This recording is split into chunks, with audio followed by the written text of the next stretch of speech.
بسم اللہ الرحمن الرحیم۔ سامعین السلام علیکم۔ آج ہم آپ کے لیے اسلامی تاریخ کا ایک ایسا واقعہ لے کر آئے ہیں جو نہ صرف ایمان کو تازگی دیتا ہے بلکہ ہمیں اللہ کی طاقت اور انصاف کے نظام پر یقین دلاتا ہے۔ یہ ہے کسری کے کاغان کی کہانی۔ کیا آپ جانتے ہیں کہ دنیا کے سب سے بڑے بادشاہوں میں سے ایک نے نبی کریم صلی اللہ علیہ وآلہ وسلم کا خط چاک کر دیا تھا، لیکن پھر اس کا انجام کیا ہوا؟ آج آپ کو بتائیں گے کہ کسری کے غرور نے اس کے تخت کو کیسے تباہ کر دیا اور یہ واقعہ اسلام کی عظمت کی گواہی کیسے بنا۔ یہ کہانی ہمیں لے کر جاتی ہے 1400 سال پہلے، جب نبی کریم صلی اللہ علیہ وآلہ وسلم نے اپنے صحابہ کو دنیا کے مختلف حکمرانوں کے پاس اسلام کی دعوت کے لیے خطوط بھیجنے کا حکم دیا۔ انہی حکمرانوں میں شامل تھا فارس کا بادشاہ کسری، جو اپنے تکبر میں ڈوبا ہوا تھا، لیکن اللہ کی قدرت کے سامنے اس کا غرور کیسے مٹی میں مل گیا۔ یہ جاننے کے لیے ویڈیو کو آخر تک دیکھتے رہیں۔ تو آئے چلتے ہیں مدینے کے پرنور ماحول سے فارس کے شاندار دربار تک اور جانتے ہیں کہ اللہ کے رسول صلی اللہ علیہ وآلہ وسلم کا پیغام کس طرح دنیا کی بڑی سلطنت کو بدل کر رکھ دیا۔ کسری کی کہانی اسلامی تاریخ کا ایک اہم حصہ ہے جو نبی کریم صلی اللہ علیہ وآلہ وسلم کی حکمت، اسلامی دعوت کی عالمگیریت اور تکبر و غرور کے انجام کو واضح کرتی ہے۔ رسول اللہ صلی اللہ علیہ وآلہ وسلم نے 6 ہجری کے بعد اسلام کے پیغام کو دنیا کے مختلف حکمرانوں تک پہنچانے کے لیے خطوط لکھوائے۔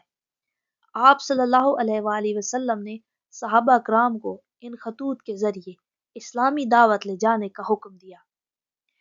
یہ خطوط کسری روم، نجاشی جو حبشہ کا بادشاہ تھا، مقوقس جو کہ مصر کا حاکم تھا، اور کسری جو کہ ایران کا بادشاہ تھا، اس سمیت کئی حکمرانوں کو بھیجے۔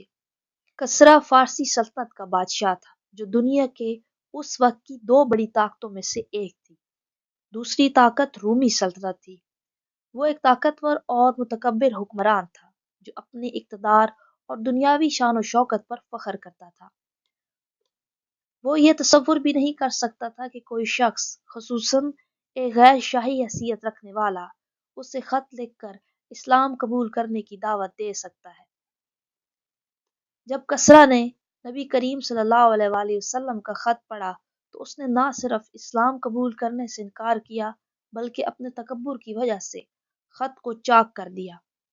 اس کے علاوہ اس نے اپنے گورنر بازان کو یمن میں حکم دیا کہ وہ حضرت محمد صلی اللہ علیہ وآلہ وسلم کو گرفتار کر کے اس کے دربار میں پیش کرے۔ بازان نے نبی کریم صلی اللہ علیہ وآلہ وسلم کے پاس اپنے آدمی بھیجے تاکہ آپ صلی اللہ علیہ وآلہ وسلم کو ایران کے بادشاہ کے سامنے پیش ہونے کا حکم دیں۔ جب کسری کے آدمی مدینہ پہنچے اور انہوں نے بادشاہ کا حکم آپ صلی اللہ علیہ وآلہ وسلم کو سنایا تو نبی کریم صلی اللہ علیہ وآلہ وسلم نے ایک پیشن گوئی کی۔ آج کی رات کسری کو اس کے اپنے بیٹے نے قتل کر دیا ہے۔ یہ بات آنے والے وقت میں سچ ثابت ہوئی۔ کسری کا بیٹا قباد دوم اپنے والد کے خلاف بغاوت کر چکا تھا۔ اس نے تخت حاصل کرنے کے لیے باپ کو قتل کر دیا۔ نبی کریم صلی اللہ علیہ وآلہ وسلم کی یہ پیش گوئی اس وقت کے لیے حیرت انگیز تھی، کیونکہ آپ صلی اللہ علیہ وآلہ وسلم مدینہ میں موجود تھے اور ایران کے حالات سے ظاہری طور پر لا علم تھے۔ دوستو، نبی کریم صلی اللہ علیہ وآلہ وسلم نے اپنی رسالت کو پوری دنیا کے لیے عام کیا، چاہے وہ کسی بھی طاقتور حکمران کے دربار میں کیوں نہ ہو۔ کسری کے تکبر نے نہ صرف اس کی بادشاہت ختم کی بلکہ اس کا نام بھی عبرت کا نشان بنا دیا۔ نبی کریم صلی اللہ علیہ وآلہ وسلم کی پیشگوئیوں کی صداقت اور اللہ کی مدد ہمیشہ حق کے ساتھ ہے۔ ایک مضبوط سلطنت بھی اسلام کے پیغام کے سامنے نہیں ٹھہر سکی اور بالآخر ایران کے لوگ اسلام کی روشنی سے منور ہو گئے۔ دوستو، کسری کی کہانی ہمیں ایک سبق دیتی ہے کہ غرور اور تکبر انسان کو تباہی کی طرف لے جاتے ہیں۔